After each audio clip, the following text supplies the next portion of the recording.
Em nome de Jesus. Amém. Amém. Amém, queridos. Poder sentar, meus irmãos. Quero passar para aquele nosso momento de oração. Eu gostaria que você pudesse proferir o seu pedido de oração. Quero começar pedindo oração pela irmã Ana, a filha da irmã Marilza, agora final da tarde, né, já pouquinho da noite.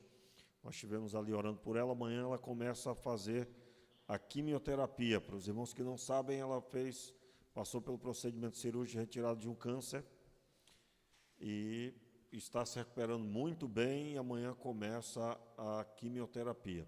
Nós vamos orar por ela, para que o Senhor continue abençoando, e, é claro, também, acredito que orar pelo Jó, né, irmão João?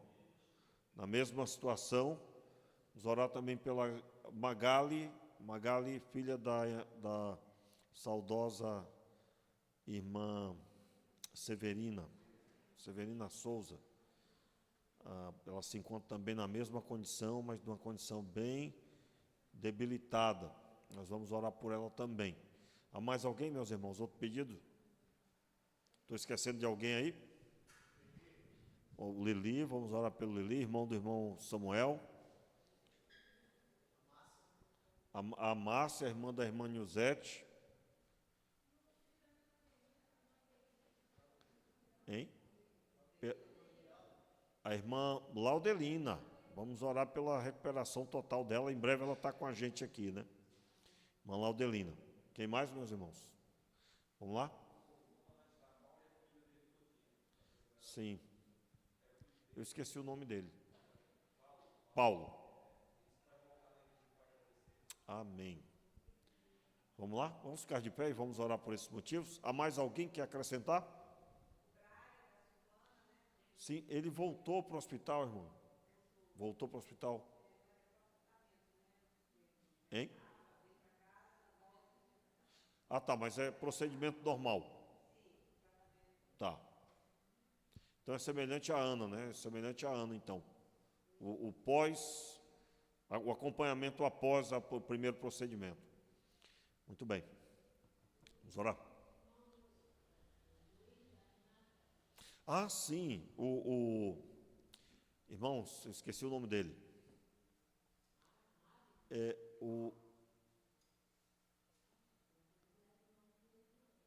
Oh, Senhor, misericórdia.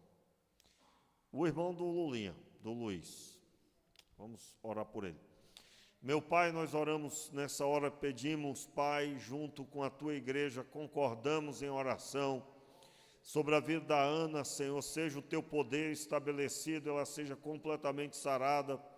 Meu Deus, sê com ela amanhã, nesse tratamento que ela estará iniciando amanhã, meu Pai. Nós cremos, Senhor, o Senhor é que faz a obra miraculosa. Senhor, toma em Tuas mãos ali, Senhor, e queremos, é claro, Te agradecer, pois correu tudo certo com a operação, tudo correu maravilhosamente, meu Pai. Assim nós oramos, Pai, pedindo a total recuperação da Tua filha, e seja assim também sobre a vida da Magali, Senhor. Te pedimos misericórdia sobre a vida dela, Senhor. Meu Deus, ela que se encontra tão debilitada, Pai, mas a última palavra é a do Senhor, meu Pai. E nós cremos, Pai, que o Senhor está ali cuidando e realizando a Tua obra necessária. Sim, Senhor, clamamos pedindo, Senhor, que o Senhor abençoe, Senhor, a Magali, Senhor, e que ela esteja firme no Senhor. Também oramos pela irmã da irmã Nilzete. Toma em Tuas mãos ali, Senhor, a Márcia. Toma em Tuas mãos ela, Senhor, restabelece os movimentos, restabelece, Senhor, a fala, restabelece completamente, que ela venha dar testemunho da obra do Senhor, meu Pai.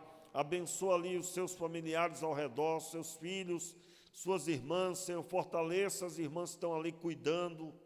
Oramos, Pai, pedindo a Tua misericórdia, Senhor, sobre ela, e assim também, Senhor, sobre cada um que agora está sendo apresentado. Senhor, nós Te pedimos pelo Jó, Senhor, irmão do irmão João, pedimos a Tua mão viva e poderosa sobre ele, reestabelece ali, Senhor, sara de toda enfermidade, Senhor, seja sarado Jó, Senhor, que ele seja instrumento das tuas mãos nesse momento, assim, Pai, como nós encontramos na tua palavra, Senhor, quão grande instrumento do Senhor foi o Jó da Escritura, e assim seja ele também um instrumento nas tuas mãos. Clamamos, Pai, pedindo pelo Lili, o irmão do irmão Samuel, Pai, pedimos a tua mão sobre ele, seja abençoado, Pai, e é claro, te agradecemos pela bênção que ele tem sido, Senhor, dando testemunho sempre, Senhor, firme no Senhor, e sabemos, Pai, que o Senhor tem cuidado dele, portanto, te agradecemos e te pedimos a bênção do Senhor sobre ele hoje, e assim, Pai, seja ele abençoado. Clamamos, Pai, pedindo a total recuperação da irmã Laudelina. Pai, restabelece ali os movimentos, que dê tudo certo ali na fisioterapia, Senhor, que ela, Senhor, deve estar fazendo já. Senhor, seja assim, meu Pai, a bênção do Senhor sobre tudo que ela precisa ali, Senhor, e que ela em breve esteja conosco, Senhor, já completamente restabelecida. Clamamos, Pai, também pelo comandante ali do barco, Senhor, lá do trabalho do irmão Enoque. Clamamos pedindo por ele, que o Senhor ilumine seu coração, que ele tenha uma experiência com o Senhor, que ele seja alcançado pelo Evangelho da graça. Abençoe seu filho, Senhor, tome em tuas mãos seu casamento, abençoe a sua casa, Senhor. Clamamos assim, meu Deus, e é no nome de Jesus que nós clamamos, assim sobre cada um dos teus filhos, Pai, abençoa, Senhor, aqueles que estão vivendo, Senhor, um momento difícil, aqueles que estão apresentando agora enfermos, estão apresentando pessoas com dificuldade, Pai, clamamos, abençoa a mãe do Augusto também, Senhor, toma em tuas mãos, Senhor, a mãe do Augusto, Senhor, toma em tuas mãos o Augusto, a irmã Elma, toma em tuas mãos também a irmã Elma, Senhor, do irmão Lucas, a esposa do irmão Lucas. Clamamos pedindo o milagre do Senhor e também oramos pelo Elias, Senhor, que operou semana passada. Senhor, pedimos a tua mão sobre ele, reestabelecendo completamente seu corpo, sua vida, Senhor, seja protegida, que ele seja completamente restabelecido desta operação. Senhor, que ele esteja sarado dentro do prazo previsto, Senhor, e que esteja melhor do que o que foi programado. Oramos pedindo pelo teu filho, Senhor, seja a bênção do Senhor sobre ele, sobre a vida da irmã Deise também. Seja assim, meu Pai, e sobre todos os demais dos teus filhos, os que estão aqui e aqueles que estão acompanhando agora pela internet. Abençoa a irmã Mirna, Senhor, que está nos acompanhando nesse momento, está cultuando ao Senhor também através, Senhor, da internet. Pedimos a tua mão viva sobre ela e que ela seja restabelecida completamente também de sua saúde. Pai, declaramos em meio a todo esse turbilhão, toda essa dificuldade, que nós te servimos e te adoramos, e que o Senhor é o que nosso bem maior, é a nossa alegria, é o relacionamento que nos trouxe o sentido para a vida e para continuarmos glorificando e exaltando o teu nome neste lugar, nesta vida, para a glória do Senhor, no nome de Jesus. Amém e amém. Amém, meus queridos. Amém. Sim, eu falei com ele hoje, inclusive, ele já está bem, restabelecido, está tomando remédio ainda. Eu vou orar agora pela pregação e vou acrescentar a ele. Muito bem lembrado, irmã Maria José. Na segunda-feira, irmãos, inclusive nem o ensaio do coral teve, né? Por causa da condição de saúde dele. Ele passou por um momento difícil também. Está tomando antibiótico, vamos orar por ele. Inclusive, meus irmãos, domingo nós teremos a ceia do Senhor. Peço desculpas não ter saído no informativo ainda, mas terá a ceia do Senhor e também o coral estará cantando. Vai ser um domingo maravilhoso, nós estaremos adorando ao Senhor com o coral e também um dia de ceia. Amém? Já fica aí a informação para os irmãos. Abra sua Bíblia em Mateus, no capítulo 20. Mateus, capítulo 20, versículo 17.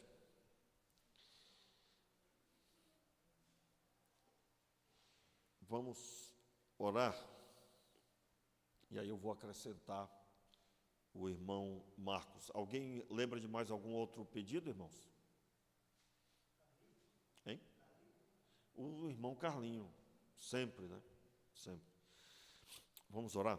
Meu Pai, muito obrigado pelo privilégio, a bênção de estarmos aqui e, mediante a leitura da Tua Palavra, te peço que o Senhor abra a nossa visão, que o Senhor nos abençoe, que o Senhor venha trazer a edificação que necessitamos. Abre os nossos olhos para contemplar a Tua face. Meu Deus, seja o Teu nome sobre a Tua igreja, sobre a minha vida. Meu Deus, oramos pedindo a completa restauração da saúde do irmão Marcos. Abençoe o irmão Marcos Rezende, Senhor. Seja o Teu nome sobre ele, também sobre a irmã Rose. Tome em Tuas mãos esse casal, Senhor. Abençoe, Senhor, domingo aqui o coral cantando e também, Senhor, o momento de ceia, que toda a Tua igreja esteja reunida, celebrando o Teu nome, Pai. E assim, Pai, seja também a Tua bênção sobre o irmão Carlinhos. Pai, abençoe o Teu filho, que ele seja grandemente abençoado. Senhor, que ele que está sempre conectado, quando não está aqui pessoalmente, está sempre, Senhor, conectado conosco. Restabelece sua coluna, tome em Tuas mãos ali, Senhor, e que ele seja grandemente abençoado, seu corpo seja completamente sarado, do alto da cabeça à planta dos pés. Assim oramos em nome de Jesus. Amém e amém.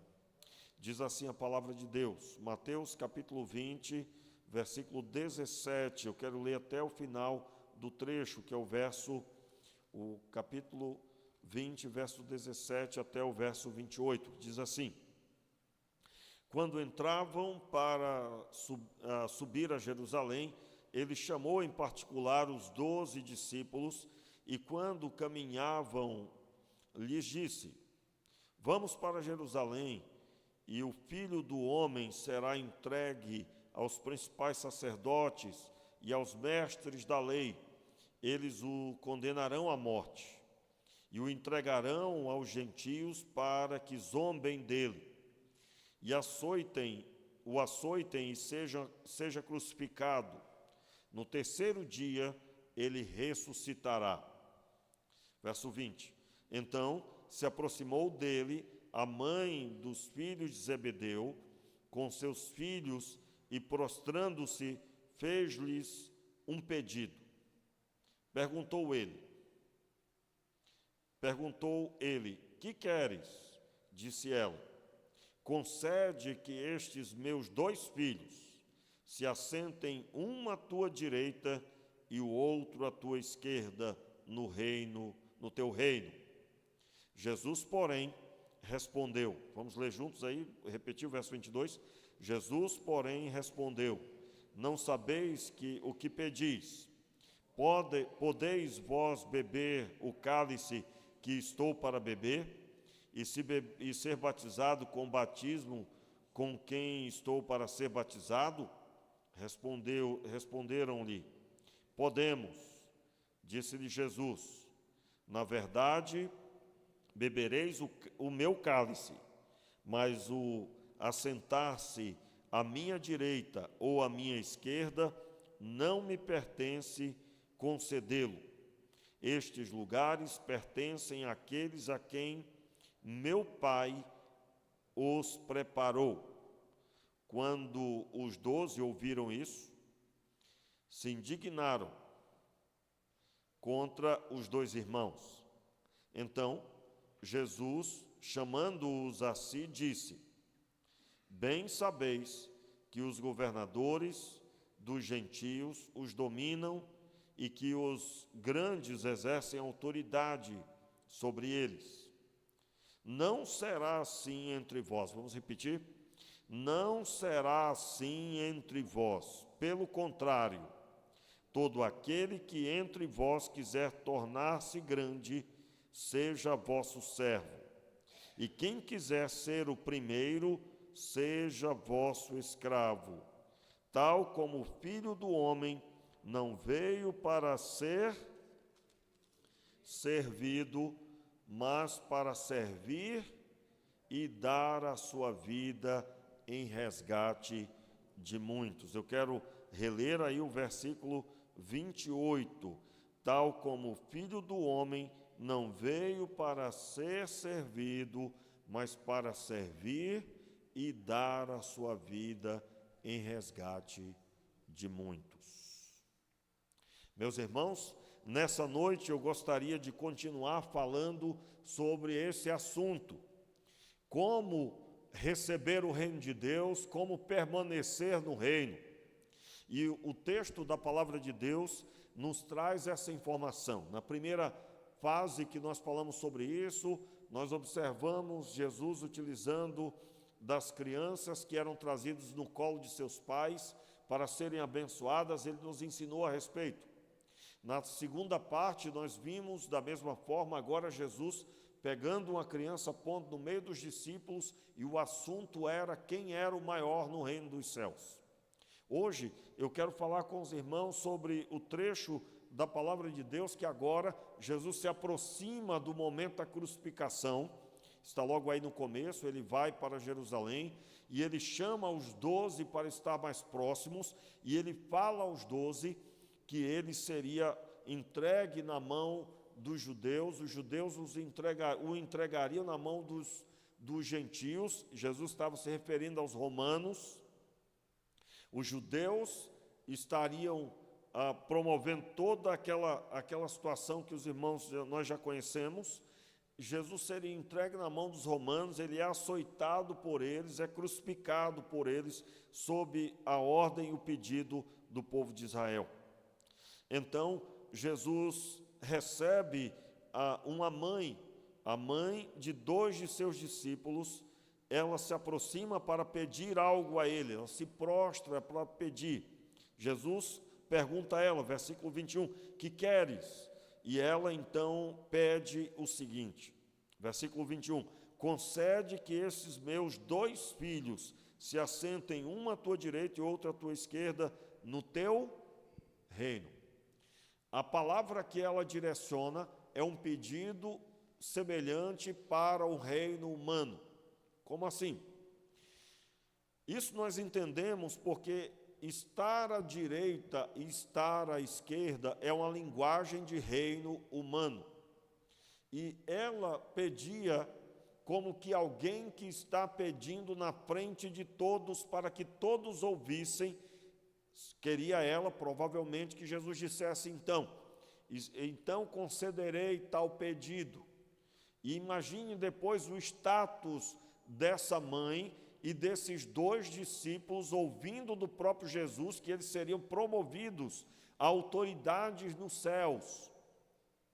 E aí Jesus responde completamente o contrário. E aí temos o entendimento de que Jesus toca nesse assunto porque era a intenção do coração dessa mãe. O entendimento dela é que Jesus teria um reino e esse reino ele teria poder para dar a eles a autoridade de estar à sua direita e à sua esquerda. E com isso ela estava dizendo, Senhor, ainda que eles estejam próximos de Ti, eu sei que só é dado a liberdade para um estar à direita e outro à esquerda. O estar à direita de um rei significava que aquela era a principal pessoa do reino em sentido de autoridade para execução. Quando a Bíblia nos mostra Jesus à direita de Deus, assentado à destra do Pai, a Bíblia está exaltando o fato de que Jesus é o principal instrumento nas mãos do Senhor. Foi Ele que morreu, foi Ele que ressuscitou, foi Ele que enfrentou as trevas e venceu como homem. E Ele subiu aos céus, e essa autoridade lhe foi dada porque Ele permaneceu fiel a Deus até a morte de cruz. Quando Ele sobe ao céu, sobe legitimamente, nascido na terra como homem. E quando isso acontece, Ele funda o caminho, Ele fundamenta o caminho pelo qual somos salvos. Então, O texto da palavra aqui nos mostra o momento em que alguém pede de forma humana, e ele rebate esse pedido dizendo que não é assim no reino de Deus. Note aí o versículo 23. Aliás, antes disso, o versículo 22 diz assim: Jesus, porém, respondeu: não sabeis o que pedis. Podei vós beber o cálice que estou para beber e ser batizado com o batismo que estou para ser batizado? E aí o que eles respondem? Podemos. Os dois aqui não sabiam o que estavam dizendo. O próprio Jesus falou: vocês não sabem o que estão pedindo. Adiantando um pouco sobre esse momento, meus irmãos, eles não sabiam mesmos. O único discípulo que permaneceu ao pé da cruz foi o apóstolo João. Os demais, os outros, um matou-se, que foi o que traiu, o outro negou Jesus, o que era uma autoridade no meio de todos, o que mais falante, que era Pedro, negou Jesus e na terceira vez que negou ainda praguejou. Os demais estavam escondidos com medo da própria vida, pois depois o relato declara isso, que eles estavam escondidos, dispersos e escondidos. O próprio Jesus disse: ferirei o pastor e as ovelhas se dispersarão. Jesus estava falando sobre os discípulos. Eles ficariam dispersos, ainda que um permaneceu ao pé da cruz, o apóstolo João. O texto da palavra nos mostra, no versículo 23, após a resposta, que eles dizem: nós podemos. Não podiam. Eles não podiam, irmãos. Como assim não podiam? Podeis beber o cálice que eu estou para beber? Versículo 22. E eles respondem no final: podemos. Não podiam, tanto é que acabei de relatar. Esses dois foram dos quais se esconderam e ficaram com as portas fechadas, com medo dos judeus. Depois, então, Jesus segue, versículo 23, finalmente. Disse-lhe Jesus: na verdade bebereis o meu cálice, mas o assentar-se à minha direita e à minha esquerda não me pertence concedê-lo. Eu quero só retornar aí no começo da fala de Jesus, quando ele diz: na verdade bebereis o meu cálice. Pastor, eles beberam ou não beberam? Não beberam. Jesus estava se referindo aqui ao cálice que eles haveriam de beber quando na sua morte. A morte dos apóstolos, todos eles morreram de forma horrenda.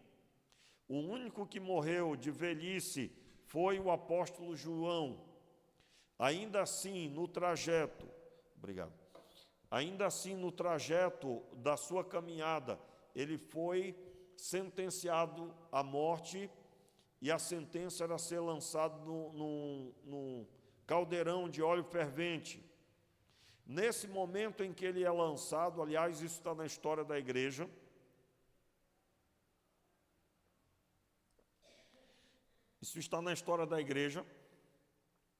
ele é lançado e rapidamente retirado, e ele é retirado vivo e ileso.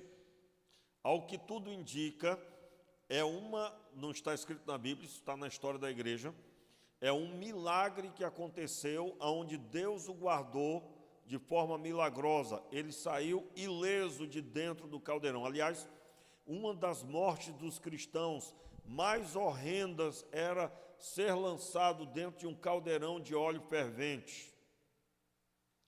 João passou por esse processo, saiu de forma milagrosa. Ao que dá a entender, o fato é que quando o lançaram, alguém interviu e alguém o retirou baseado nessa intervenção de uma autoridade. E quando o retiraram, ele permaneceu vivo e sem dano algum. E esse é o mesmo João que vai condenado para a ilha de Pátimos, e lá recebe a revelação do texto de Apocalipse. Meus irmãos, é de forma milagrosa que Deus conduz o apóstolo João. Mas todos os demais, depois da ilha de Patmos, ele morre de velhice, não foi executado. Mas todos os outros apóstolos foram executados de forma horrenda. Você vai encontrar dentre eles os que foram cerrados ao meio vivos. Você vai encontrar, por exemplo, Pedro, que foi crucificado também e pediu para ser crucificado de cabeça para baixo, porque ele não se sentia digno de ser crucificado da mesma forma que o Senhor. Então, quando Jesus diz, na verdade bebereis o meu cálice, ele não se referia a permanecer e morrer com ele naquele momento. Tanto é que nenhum deles foi morto e um deles só se matou. Eles não iam passar pelo mesmo processo que Jesus. Aliás, conforme eu já relatei, nem ao menos permaneceram com ele. Então, diante desta passagem, Jesus segue dizendo, mas o assentar-se à minha direita e à minha esquerda não me pertence concedê-lo. Esses lugares pertencem àquele a quem o meu Pai os preparou. Em outras palavras, Jesus estava dizendo, isso não me pertence, mas pertence ao meu Pai. Meus irmãos, eu quero chamar a sua atenção aqui para uma observação importante para prosseguirmos. Você notou que Jesus acabou de dizer que vai ser entregue na mão dos judeus, versículo 18. Vamos para Jerusalém, acompanhe aí com seus olhos. Vamos para Jerusalém, e o Filho do Homem será entregue aos principais sacerdotes e os mestres da lei. Eles os condenarão à morte e o entregarão aos gentios para que zombem dele, o açoitem e seja crucificado. No terceiro dia, ele ressuscitará. Aí, de repente, a mulher corre, se prostra, e aí Jesus pergunta, o que você quer? Que o Senhor conceda esses meus 2 filhos serem os principais no teu reino. Os irmãos notaram aqui que não há absolutamente nenhuma observação da parte dela no que Jesus tinha acabado de dizer, mas simplesmente em ser promovido e exaltado em sua casa. Os irmãos notaram isso? Não há nem mesmo uma fala dizendo, não, Senhor, mas como assim o Senhor vai morrer? Não, nem essa. Ainda que fosse dito, Jesus repudiaria, como os irmãos já conhecem o texto quando isso aconteceu. O apóstolo Pedro foi quem disse para Jesus, Senhor, e de forma nenhuma isso acontecerá contigo. O que Jesus fez? Para trás de mim, Satanás, porque não cogitas as coisas de Deus, mas as coisas dos homens. Quais são as coisas dos homens? Sempre o eu, sempre o comer, sempre o alimentar-me, sempre o meu prazer.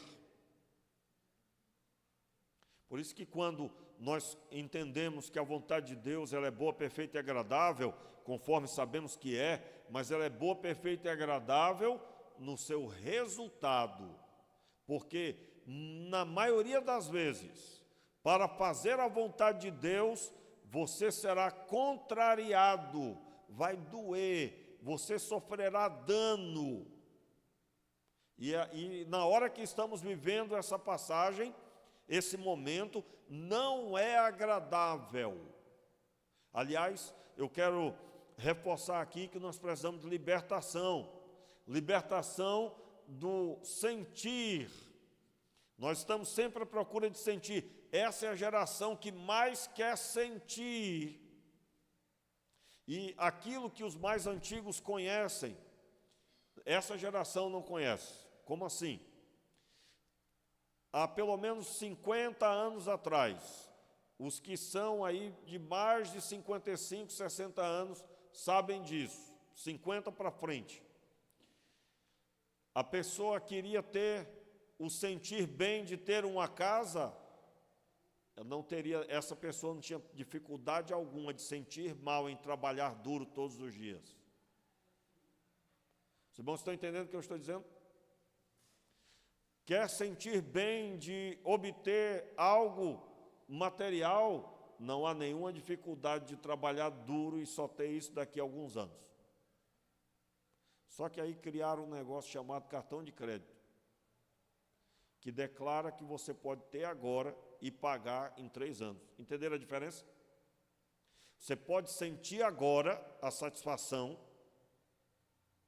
Em outras palavras, o que eu estou dizendo é que no passado não existia cartão de crédito.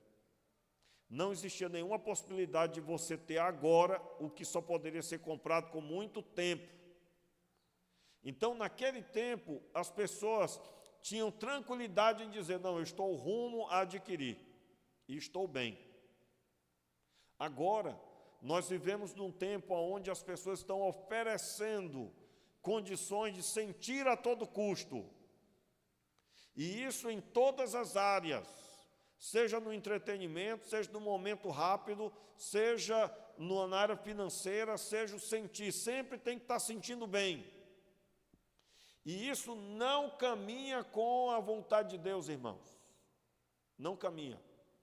Por quê? Porque aqueles que fizeram a vontade de Deus na Escritura, em grande parte, em sua maioria, eles tiveram que enfrentar duras penas, grandes dificuldades. E quando nós olhamos hoje para fazer a vontade de Deus, nós não podemos nos esquecer disso. Se você não tiver aí no seu coração sendo contrariado pela Escritura, meu irmão, você está enrolado. Porque pode ser que você já está fora da vontade de Deus e você não sabe. Como assim? Meus irmãos, como é que Jesus acabou de abrir a boca dizendo, o Filho do Homem vai ser morto, eu vou morrer.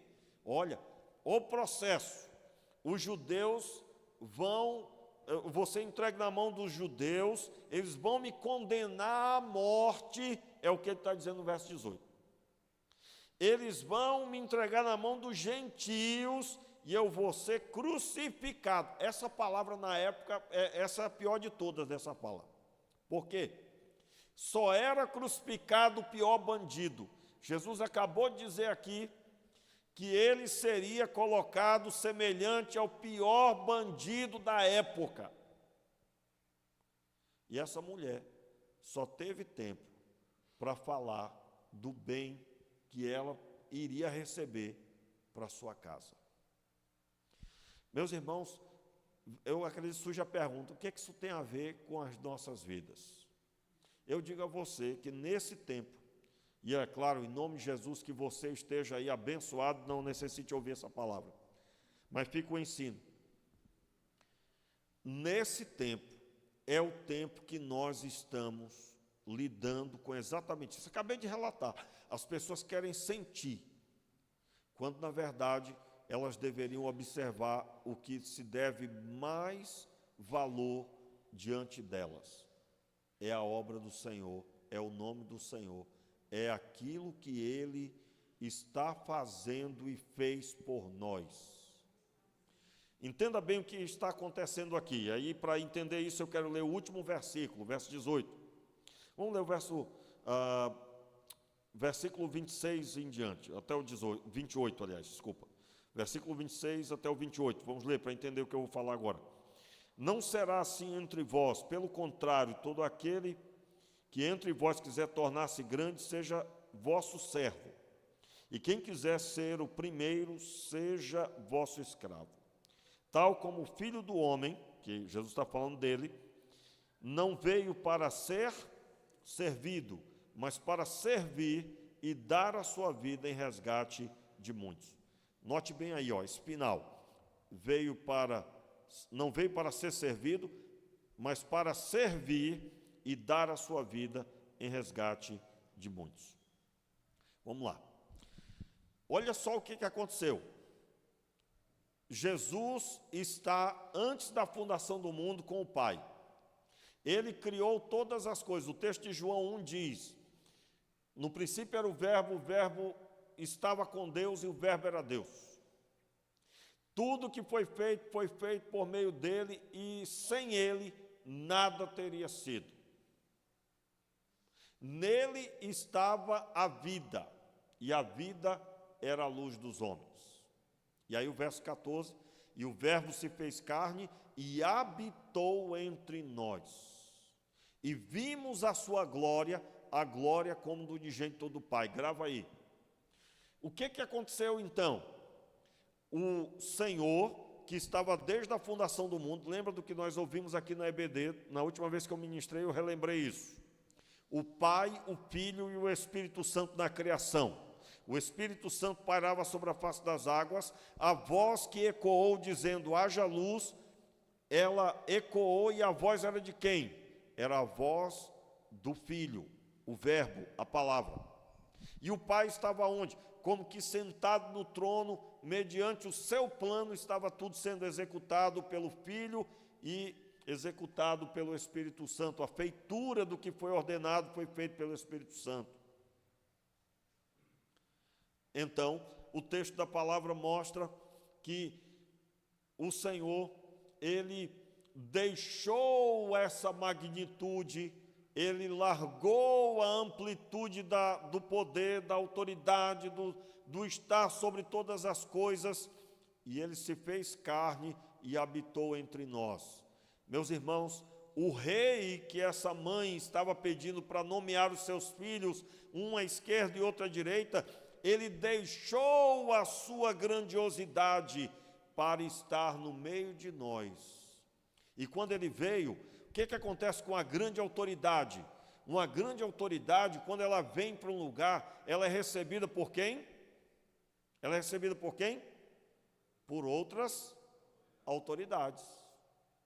Pois é, a maior autoridade do universo veio e ela foi recebida pelos mais simples da sociedade.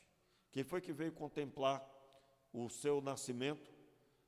Quem veio contemplá-lo após o nascimento foram os pastores que estavam no campo, que foram chamados pelos anjos para estar ali. Meus irmãos, o texto da palavra de Deus diz que Jesus habitou no meio dos homens, ele crescia na graça do conhecimento. Não havia ninguém dizendo, hoje eu vim visitar aqui o Filho de Deus, eu vim visitá-lo porque ele é uma grande autoridade. Não, ele cresceu como uma criança, cuidado por José e Maria. E ele, quando completou 30 anos, ele começou seu ministério, ungido pelo Espírito Santo, após ser batizado por João Batista. O que no máximo Deus fez foi exaltar João Batista como o precursor do Messias, aquele que vinha como arauto anunciar a vinda do Mestre. E então Jesus é batizado e o Espírito Santo aparece em forma corpórea, como que de uma pomba, de uma ave, e ela está ali sobre ele, identificando ele, e a voz do céu ecoa, declarando, este é o meu Filho amado, em quem me alegro. Então, mediante essa fala, que só ouviu quem estava ali pedindo perdão pelos seus pecados, só ouviu quem saiu da cidade para ouvir João Batista pregar e batizar. Jesus começa o seu ministério, mas ele não vai para um lugar de grande autoridade, ele vai para o deserto ser tentado pelo diabo. O texto diz, e o Espírito Santo o levou para o deserto para ser tentado pelo diabo, e ele jejuou 40 dias. Meus irmãos, o texto da palavra nos mostra claramente que ele vem e rompendo com todas as situações possíveis das autoridades humanas. Por quê? E ele veio fazer o quê? Ele veio juntar um grupo de pescadores, só tinha um, irmãos, só tinha um que não era pescador, que era Mateus, e era um cobrador de impostos, considerado como a escória dos judeus, o grande traidor dos judeus, Mateus. Você vai encontrar ele buscando um garoto, um jovem chamado João, que provavelmente não tinha mais ninguém de sua família, nem mãe, nem pai. E Jesus diz na cruz, jovem, homem, eis aí a tua mãe. e ali daquele momento em diante ele cuida de Maria como se fosse o filho, numa sociedade que era preciso família para cuidar das viúvas, e ele cuida ali de Maria dessa forma. Meus irmãos, nós estamos vendo algo que vai contra tudo e todos. Quando Paulo pregava aos gregos Jesus, e ele relatava isso que eu acabei de dizer para vocês, isso era considerado loucura pelos gregos. Por quê? Porque os gregos estavam acostumados com a mitologia grega. Meus irmãos, na mitologia grega está lá o panteão, e eles não têm conexão com homens. E quando aparecem contra a vontade dos Zeus, isso dentro da mitologia, e você vai encontrar no histórico dos textos, proibição de Zeus para os deuses do panteão ter contato com seres humanos. E aí tu imagina os gregos acostumados com esse tipo de linguagem, os poderosos da fé não tinham esse negócio de ter contato com os homens, e agora Paulo pregando que o Todo-Poderoso se fez carne e habitou entre nós, e ele não veio para estar com as autoridades, e é o próprio Paulo que declara que ele não veio para estar com os mais inteligentes, mas ele veio para estar com aqueles que foram, em outras palavras, desprezados, eram pessoas sem expressão. Isso fere toda e qualquer visão que nós possamos conceber. Irmãos, a visão humana não cogita com as coisas de Deus. E aí ele vem, passa 3 anos e meio lidando com as pessoas doentes, com os enfermos, com as pessoas problemáticas, com os repudiados pela sociedade, com quem se prostituía, com quem estava dentro de uma condição horrível, como era o caso dos leprosos. E ele então declara: o Filho do Homem não veio para ser servido, mas para servir. Quando a pessoa pedia, deixa que o meu filho se sente um à tua direita, outro à tua esquerda, estava incluso nessa visão essa pessoa ser servida. Meus irmãos, quem é discípulo de Jesus não pode ter a visão de ser servido, mas tem que orar a Deus e buscar a Deus para saber cada dia mais como que nas mãos de Deus pode ser instrumento para abençoar pessoas. Como, Senhor, o Senhor pode me usar para abençoar pessoas? Porque nós temos no cerne da nossa fé a pessoa do Filho de Deus, que esmiuçou toda e qualquer altivez humana. Ele tinha autoridade para bater o pé na terra e a terra se rachar no meio. Ele tinha poder para ordenar e pedir a Deus 12 legiões de anjos. E eles viriam para uma legião para cuidar de cada um dos discípulos. Ele mesmo disse isso. Mas ele não veio para isso. Ele veio para vir e ele suportou a maldade dos homens até o tempo devido. E o tempo devido foi a morte, e a morte de cruz. E tudo isso para resgatar o pecador perdido. Meus irmãos, não há liberdade para crermos diferente. Quando digo não há liberdade, é com o coração constrangido diante de tão grande exemplo que ele nos deu. Por isso que o apóstolo João diz, capítulo 1 de João, verso 14, o verbo se fez carne e habitou entre nós, e vimos a sua glória, como glória do unigênito do Pai, cheio de graça e de verdade. Então, ele aqui está dizendo qual deve ser a forma correta dos seus discípulos pensarem. Por isso, meus irmãos, não há liberdade para termos no nosso meio patente. Você tem que me respeitar que eu sou autoridade. Claro, se alguém serve a Deus, respeitará uma criança, quanto mais quem tem responsabilidade. Eu sei que essa pregação parece assustar um ou outro, né? Pastor, mas aí como é que fica o pessoal para respeitar? Não vai respeitar o Senhor. Meu irmão, quem serve a Deus respeita uma criança. Portanto, respeitará todos os demais. Quem serve a Deus tem o coração pleno de que a sua atribuição como cristão é servir. Portanto, não há distinção. É o pastor, é o diácono, é o membro da igreja, é o líder, é a liderança da juventude. Quem quer que for cristão tem esse exemplo em Cristo Jesus. E, irmãos, quando isso é quebrado, dá muito problema. Eu me lembro quando eu era seminarista, encontrei um irmão choroso depois de uma reunião. Ele estava muito triste, choroso assim, né? Não estava chorando, mas ele estava com semblante de dor. E eu já conheci aquele irmão, tinha um sorriso no rosto.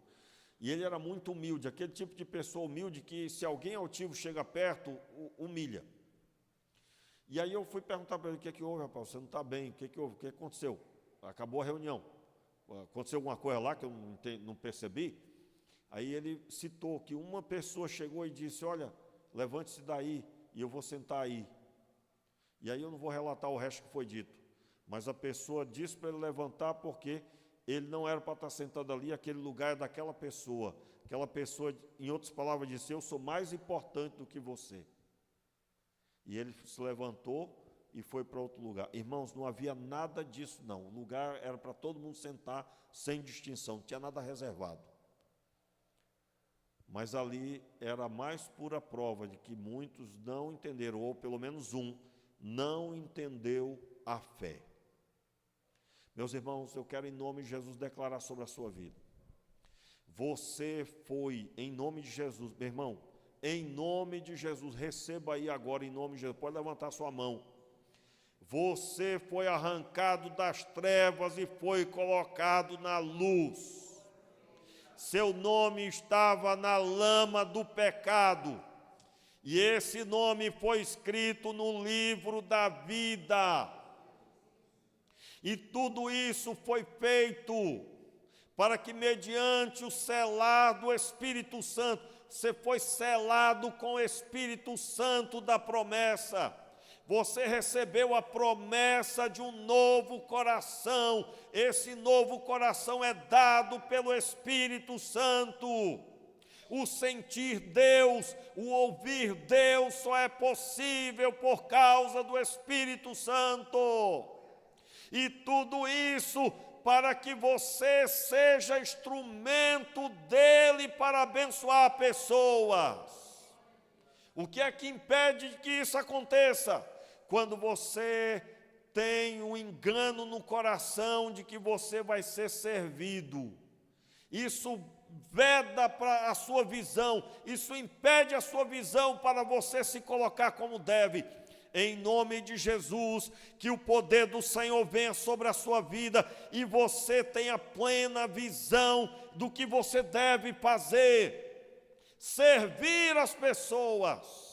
E eu encerro essa pregação lendo o texto, e aí eu continuo depois, em outro momento. Eu quero ler Mateus 25, fique de pé no seu lugar, e aí eu quero ler essa passagem, não precisa de explicação nenhuma, meus irmãos, porque ela é satisfatória, ela mostra como é que nós vamos servir, e nós vamos, na medida que vamos lendo, você vai recebendo da sua vida em nome de Jesus. Diz o texto, Mateus capítulo 25, versículo 31, diz assim: quando o Filho do Homem vier em sua glória e todos os anjos com ele, então se assentará no trono da sua glória. E todas as nações se reunirão diante dele, e ele se assentará, e ele se separará uns dos outros, como o pastor separa dos bodes as ovelhas. Ele colocará as ovelhas à sua direita e os bodes à sua esquerda. Então dirá o rei aos que estiverem à sua direita: vinde, benditos de meu Pai, possuí por herança o reino que vos está preparado desde a criação do mundo. Pois tive fome e me deste de comer, tive sede e me deste de beber, era estrangeiro e me escolhestes, estava nu e me vestiste, estive enfermo e cuidaste de mim, preso e me visitaste. Então perguntarão os justos: Senhor, quando te vimos com fome, e te demos de comer, ou com sede, e te demos de beber? E quando te vimos estrangeiro, e te acolhemos, ou nu e te vestimos? E quando te vimos enfermo ou preso, e fomos visitar-te? Responderá o rei: em verdade vos digo, que quando o fizestes a um destes meus pequeninos irmãos, a mim o fizeste. Em nome de Jesus, meu irmão, entenda, só vai dar de comer a quem tem fome, quem veio para servir. Quem acha que deve ser servido, esperará comida. Esperará alguém para servir a comida. Só vai visitar o enfermo ou preso, ou vestir o nu, quem veio para servir, a pessoa que veio para servir. E aí eu estou falando, o que o texto está dizendo? Pastor, agora nós vamos trabalhar só com ação social? Não, meu irmão, você já deve ter ouvido eu pregar sobre esse texto. O texto está dizendo que pregando o evangelho surgirá pessoas enfermas, pregando o evangelho surgirá necessidade de vestir, pregando o evangelho surgirá necessidade de visitar o preso, pregando o evangelho você encontrará multissituações e você terá essa situação como oportunidade de servir e abençoar pessoas. E é nesse contato que o evangelho é pregado. Meus irmãos, quando te fizemos, Senhor? Quando, na verdade, a pessoa que serve, ela não faz isso para as autoridades, faz para os pequenos.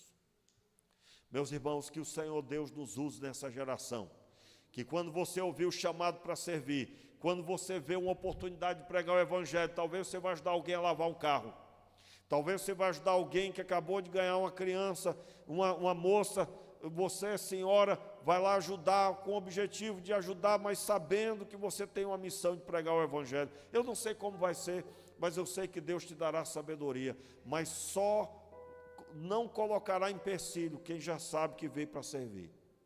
E é isso, meus irmãos, que nós devemos entender. Ah, mas eu vou deixar tudo que eu estou fazendo para fazer aquilo. Meu irmão, Jesus deixou o céu para vir nos buscar. Fecha os teus olhos, vamos orar. Meu Pai, tenha misericórdia de nós.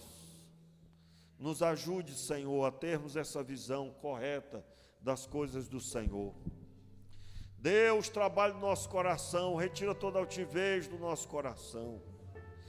Abre a nossa visão para vermos os enfermos, os presos, para contemplarmos os que estão com fome, para contemplarmos os que estão, Senhor, com dificuldade, e nos faça, Senhor, instrumento nas Tuas mãos para essas pessoas. Nós oramos, Pai, entregando nas Tuas mãos as nossas vidas. Faça-nos aptos ao reino, Senhor, cada dia. E é no nome de Jesus que nós oramos. E agora que o amor de Deus, que a graça do nosso Senhor e Salvador Jesus Cristo, que as consolações do Espírito Santo estejam sobre a tua vida, sobre a tua casa, sobre o teu trabalho e aonde colocar a planta dos teus pés. Em nome de Jesus. Amém e amém.